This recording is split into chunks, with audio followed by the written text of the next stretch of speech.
এখন ক্রিকেটটা যে পর্যায়ে আছে, টি-20-র একটা ইম্প্যাক্ট কি অন্যান্য ফরম্যাটগুলোতেও দেখা যাচ্ছে, দৃশ্যমান বিষয়টা? কিছুটা তো অবশ্যই, কারণটা হলো যে টি-20 সবচেয়ে বেশি খেলা হয়। আপনি যে 3 ফরম্যাটের কথা বললেন সেখানে দেখবেন যে আপনি টি-20টাই কিন্তু সবচেয়ে বেশি খেলা হয়, এবং ওয়ার্ল্ড কাপের পরে 4 বছর পর পর বা 2 বছর পর পর যে ওয়ার্ল্ড কাপ আসে, ওয়ার্ল্ড কাপের পরে কিন্তু আপনি দেখবেন যে এই টি-20-র উপরই সবচেয়ে বেশি ফোকাস থাকে, বিশেষ করে আপনি ফ্র্যাঞ্চাইজি ক্রিকেটের উপর।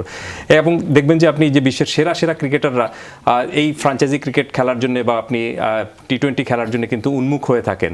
এবং যখনই এটা হয়ে থাকে, সেটা বাংলাদেশ, আপনি পাকিস্তান এবং ইন্ডিয়ায় যে হয়ে থাকে, সেটার উপরে কিন্তু সবচেয়ে বেশি আকর্ষণটা থাকে। সো নিশ্চিতভাবে কিন্তু আপনি টি-20টাও বিশ্বর অন্যান্য ফরম্যাটের খেলার মধ্যে একটা ধরনের পরিবর্তনটা আনছে। কি পরিবর্তনটা আনছে আমি সেটা আপনাকে একটু ছোট্ট ব্যাখ্যা দিই। আপনি দেখবেন যে অনেক আগে যখন ওয়ানডে ক্রিকেট খেলা হতো, তখন বলা হতো যে বোলার, আপনি ওপেনিং বোলারদের কাজ, ওপেনিং ব্যাটসম্যানদের কাজ কি? ওপেনিং ব্যাটসম্যানদের কাজ হলো যে প্রথমে গিয়ে 10 ওভার একটু দেখে শুনে খেলবে এবং বলের গ্লেসটা যাতে একটু কমে যায়, পরবর্তী ব্যাটসম্যান যারা আসেন তারা যেন একটু সুবিধা করতে পারেন, একটু বলটা পুরনো হয়ে গেলে তাদের জন্য মানে শর্ট খেলাটা সহজ হয়, এবং বোলারদের জন্য তখন কিন্তু আর তেমন কোনো কিছু থাকে না। অর্থাৎ আগেকার ওপেনিং ব্যাটসম্যানদের কাজ ছিল যে বলের গ্লেসটা একটু কমিয়ে দিয়ে বা উইকেটটা একটু যাচাই করে রাখাটা, রান যত আসুক সেটা বড় কোনো বিষয় না। কিন্তু এখন দেখেন, আপনি যে উদাহরণটা দিলেন যে একটু আগে সানরাইজার্স হায়দ্রাবাদ এবং দিল্লি ক্যাপিটালসের যে ম্যাচটা হয়েছে, সেখানে দেখবেন যে আমি খেলাটা দেখছিলাম যে শুরু থেকে এমন একটা বলও নেই যে বলে আপনি হিট করতে চাচ্ছেন না ব্যাটসম্যানরা। সেটা যদি গুড বলও হয়, তাহলে আপনি যে কালকে আমি আপনার একটা ফেসবুকে একটা স্ট্যাটাস পড়েছিলাম যে আপনি গুড বলটাকেও কিন্তু ম্যানুফ্যাকচার্ড শট তৈরি করে কিন্তু আপনি ব্যাটসম্যানরা খেলছেন। দ্যাট মিনস আপনি জাকির ভাই যেভাবে বললেন যে পুরোপুরি কিন্তু এখন ব্যাটসম্যান ওরিয়েন্টেড গেম হয়ে গিয়েছে।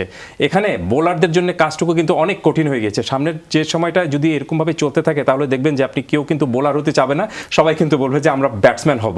আর ব্যাটসম্যানদের জন্য কিন্তু অনেক ধরনের সুবিধা রয়েছে। সেটা হলো যে আপনি 30 গজের মধ্যে বাইরে আপনি 2 জন থাকতে পারবেন প্রথম 6 ওভারে। সেই সুযোগটা কিন্তু সবচেয়ে বেশি কাজে লাগাচ্ছে এবারের আইপিএলে। এবারের আইপিএলের যদি আপনি আমাকে বলেন বা ফ্র্যাঞ্চাইজি ক্রিকেটের পার্থক্য করতে বলেন, তাহলে আমার কাছে মনে হচ্ছে যে শুরুর যে 6 ওভারটা, সেটা সবচেয়ে বেশি কাজে লাগানোর যে একটা প্রক্রিয়া, সেটা করে দেখাচ্ছেন এবারের আইপিএলের ব্যাটসম্যানরা।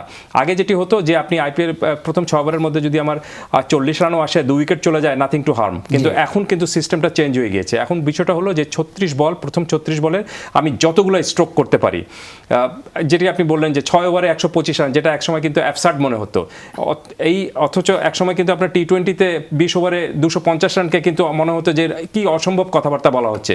অথচ আমরা হরদম দেখতে যে এখন 250 রানের মতো হয়ে যাচ্ছে টি-20তে, এবং যেটি ট্রাভিস হেড যেটি বলেছেন যে আমি 300 রানও করতে চাই, আমরা 300 রানও দেখতে চাই। তো হু নোজ, 300 রানও কিন্তু ভেরি সুন হয়ে যাবে, এবং আপনি নিশ্চিত থাকতে পারেন যে 300 রান হলেও সেই 300 রানও কিন্তু চেজ হবে। সো এটাও কিন্তু অনেক বড় এক ধরনের কিন্তু চেঞ্জটুকু আসছে। এবং আমি সবসময় একটা জিনিস আমি বিশ্বাস করি, সেটি হলো যে আপনাকে টিকে থাকতে হলে এই পরিবর্তিত পরিস্থিতির সঙ্গে অ্যাডাপ্টেশনটা তৈরি করে নিতে হবে। আপনি যদি না পারেন তাহলে কিন্তু পারবেন না। যেটা জাকির ভাই বললেন সেটা কিন্তু অনেক চিন্তার বিষয় এবং অনেক গুরুত্বপূর্ণ একটা বিষয়, যে শুধুমাত্র বেসিক দিয়ে আপনি কিন্তু এখনকার ক্রিকেটে টিকে থাকতে পারবেন না। আপনাকে কিন্তু ম্যানুফ্যাকচার্ড শট করতে হবে, আপনাকে কিন্তু শট তৈরি করতে হবে, সিচুয়েশন অনুযায়ী খেলতে হবে। কে জানতো আজ থেকে 20 বছর আগে যে আপনি অফ স্টাম্পের উপর বল পড়ছে এবং ব্যাটটাকে চামচের মতো করে উইকেট কিপারের মাথার উপর দিয়ে আপনি 6 হাঁকাচ্ছেন। এই ধরনের শট চিন্তাই করা যেত না।